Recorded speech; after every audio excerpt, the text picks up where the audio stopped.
So, where do we go from here? Using ancient wisdom to thrive in the modern world. Hello, welcome, I'm Ben. As some of you already know, or LinkedIn boys, some of you I don't know. But anyway, we'll get into it. So how it's going to work is I'll talk for about half an hour, and then I'll take questions afterwards, right? So that's the general gist. So the first question I want to ask is why? Why are you here? Why am I here? Why am I giving this talk? Curious in a different way. Something a little different, right? So, why I can't promise to answer the question of where do we go from here, what I can give you is the ability to ask different questions and give you some avenues to explore with more curiosity. Then, why the ancient world, right? A lot of people have good advice, why the ancient world? Well, two reasons. One of them, character. Such an important thing. And in the modern world, I think we sometimes get caught up in the idea of, well, it's just who I am. It's fixed. The ancients wouldn't identify with that. They wouldn't understand that notion. It doesn't make sense to them. And I do genuinely believe that not only should we ask, where do we go from here, but who do you want to take on that journey with you? Not only what do you want to do, but who do you need to be in order to do the things you want to do, to go on the adventures that excite you, to have the life you want to lead. Right, so that idea of character is going to be central throughout. And then also, the importance of questions. Questions define the bounds that your answer can fall into. The better your questions, the better possibility your answer has. And this is, again, something the ancients focus on. So why me? Right? Why am I giving you this talk? The information's out there, you can find it yourself. Well, I've trained it myself, I've studied it at university, and besides that, it's changed my life. And I don't say that lightly. And I believe it could change yours. Genuinely. So, I look forward to getting involved, right? And what we're going to touch on is the idea of curiosity and its limits, linked to Aristotle's virtue ethics. Then we're going to talk about responsibility, the Stoic ideal, and look at Buddhist notions of interconnectedness. And finally, redefine discipline, looking at Chinese Confucianism. So that's the broad overview. So first of all, curiosity. Everybody says it, right? We all say, name 5 qualities about yourself. I'm curious. I say it too. It's a good thing. And it has its place. As I'll come on to later, it really does have its place. But it also has its limits. Right? If I want to cook a steak for James who comes for dinner, I don't really know how to cook a steak. Blake knows how to cook a brilliant steak. He does actually as well. So I call him up and I say, look, I've got to make this dinner for James. I want to impress him. Tell me how to make this steak. And he tells me to take it out, get it up to room temperature, put salt, not pepper, don't put olive oil in it at all, you cook it for this time, this temperature, take it out, let it rest, brilliant. And I go, wow, I'm being curious. I'm saying, tell me more, tell me more, tell me more. And I learn, and I take it and say, wow, thank you. But that doesn't cook the steak, right? So, there are limits. If these ideas are not applied, there are limits to curiosity. And that, do you want to know who this is? Aristotle, right, exactly, right, it's cut off its sense a bit hard to see. So who is Aristotle, right? I assume most of you have at least heard of him, but before uni, I didn't know, what does he talk about, what is he up to? Well, he talks about a lot actually, but the bit I'm going to focus on here is his ethics. Talked about question earlier. The question Aristotle asks is, how do we live the good life? That's what I'm interested in. Not how do we understand universal rules, what is universal morality? These questions are not as practical. We can't use them. But Aristotle asks, what does it mean to live a good life? Right? So what he asks is, well, what's the highest good? Because if we have the highest good, then we must have the best life. And he draws a distinction between instrumental and intrinsic goods. So something you do for something else versus something you do for its own sake. So for example, going to the gym. Now, I don't go to the gym as much as I should, but I do go occasionally. But I don't go for the sake of going to the gym. I go to get stronger. I want to get stronger so I'm healthier. I want to get healthier so I may live longer and have better quality of life. It's like a ladder, right? But he asks, what's the highest good? And he comes to us, I promise I won't use too many academic words, but these two are important. Eudaimonia is where he gets to. And the reason I've left it in the Greek is because it's often translated into happiness, but that's so bound up with our modern conceptions of feeling that it misses the point. What he's talking about is objective happiness. How does one live a perfect life? So I much prefer the idea of flourishing. the highest expression of oneself, right? Are you honouring your highest potential? That's what he's getting at. And then he asks, well, how do you do this? How do you get to this place? Okay, so it's not a moral ethical code. The morals just happen to help. And he lands at virtue ethics, but in Greek again, it's called arete. It's excellence in human action. And that idea of excellence in human action into this flourishing and highest expression of oneself is really important. So that's where he gets to, and it's very complicated, but that's for another talk. But the idea I want to get across here is, it's one thing knowing that I should be generous. It's one thing understanding it emotionally, understanding it intellectually, even knowing that's the thing I should do. But it's nothing doing it. So it's the importance of embodiment. If I'm a generous man, I will be generous in every scenario that it allows me to be so.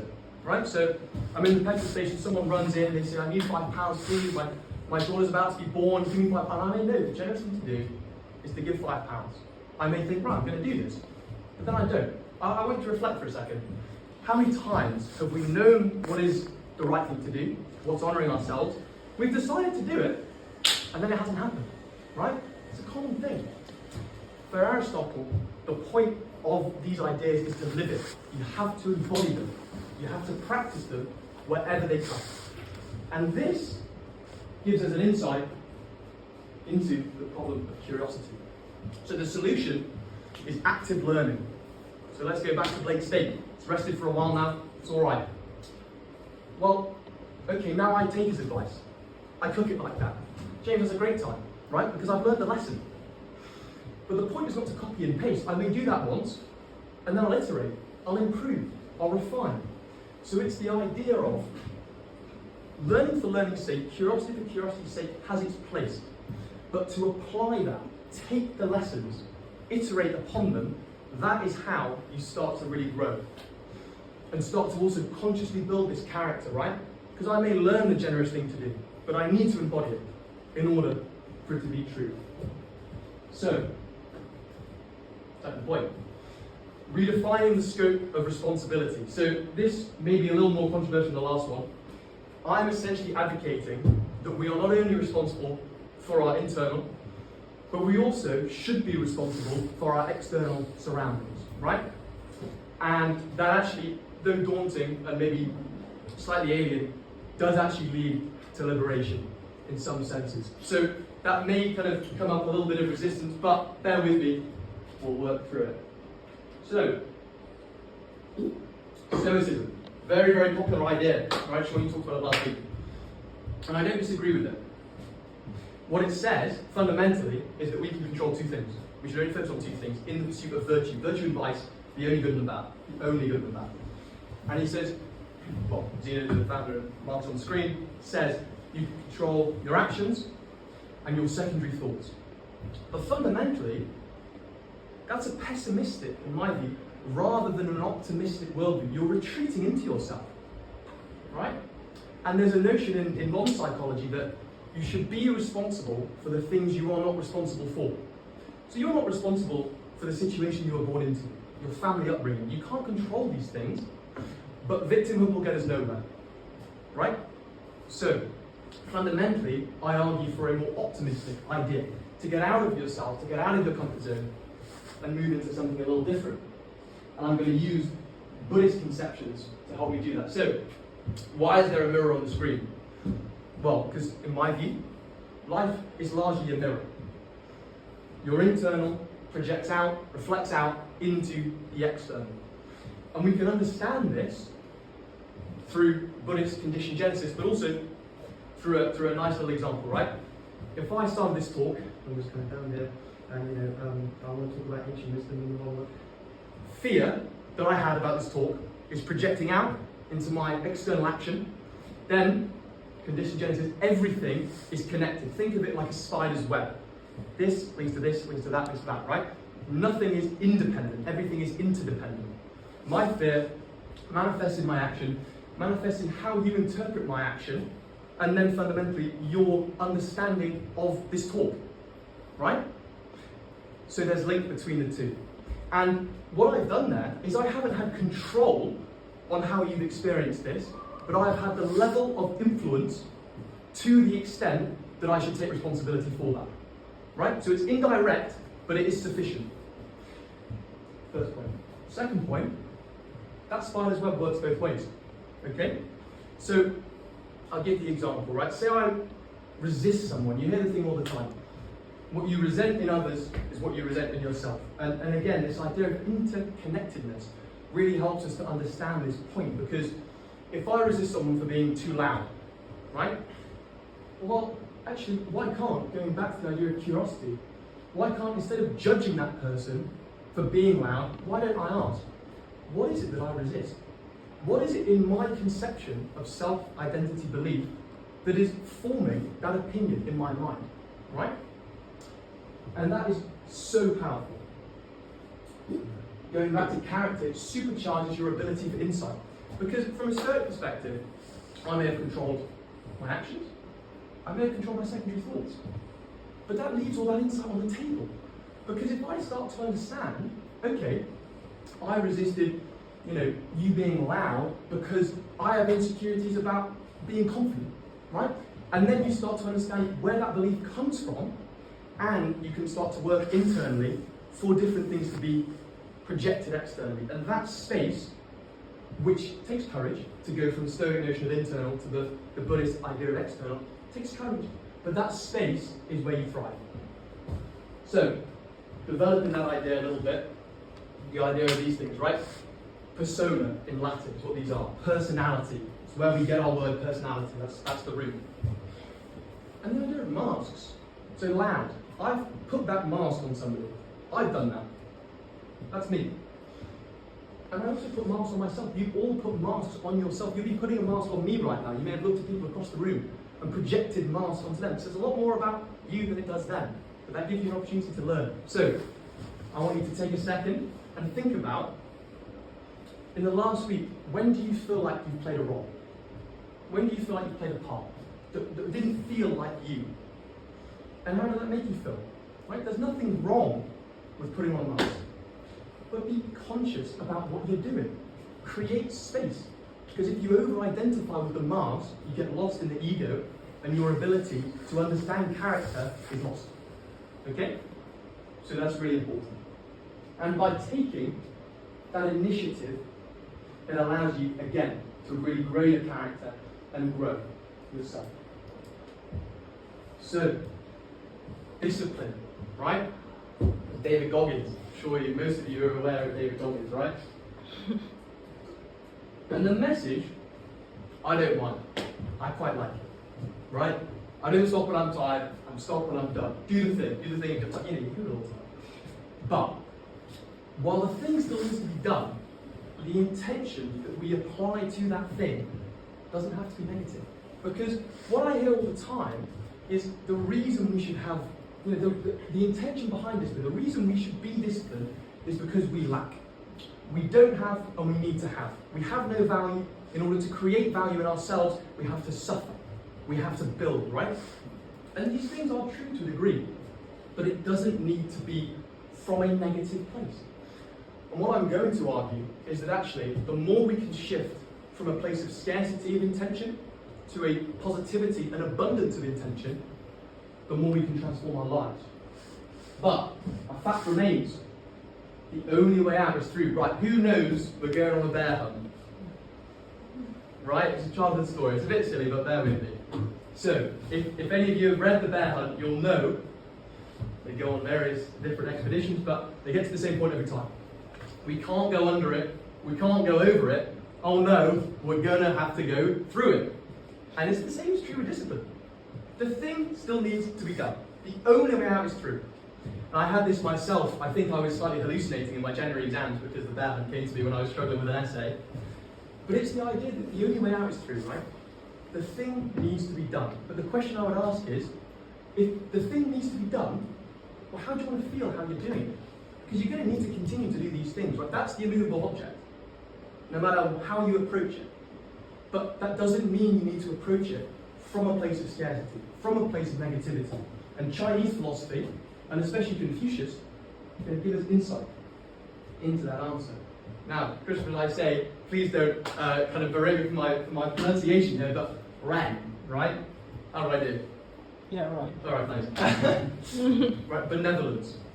The idea that we should approach things with a sense of empathy.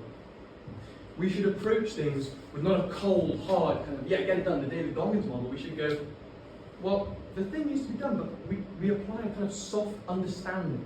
It's the idea of the heart-mind. It doesn't need to all be cold and intellectual. It can be emotional. You can approach these things from that point of view and still get it done, but you have this warmth towards it, which I think is really important. And then, the later Confucian philosopher Mencius uses this idea, right? And he talks about the cultivation of virtue, which I'll touch on for a second. But it's the same idea to discipline. So he talks about a farmer who has a seed, he goes out and waters it. Okay? But he gets impatient. And he thinks, no, I need to be virtuous now. So he pulls out the roots. What do you think happens to the plant? It dies. The same goes for discipline. We often hear, we see it in movies, we see it in popular culture, that they have this eureka moment. Right? Any of you into football will know it took Messi 18 years to become an overnight success. Okay? We don't see anything behind it. And actually applying this harshness of understanding can lead to impatience. And as all of you have powerfully spoken about burnout, it's not the weight of the load, it's how you carry it. And to me, discipline is the highest form of self-love, right? And to apply the sense of loving and abundance and positivity rather than scarcity and lack really changes the understanding, because you can't start from a place of knowing it all. It's like teaching a baby how to walk. If you drop the baby on the floor and go, come on, give me a, run 5K. It's it's got no chance. But if you hold it there and you walk with it, slowly, slowly, slowly, you nurture that virtue, you nurture that understanding, you nurture that ability to walk, and the same goes for discipline. Now, also, interesting, that little seed had everything inside of it necessary to grow into that, right? Environment is very important. If it doesn't have enough water, sunlight, soil, whatever, it will die. So environment is key.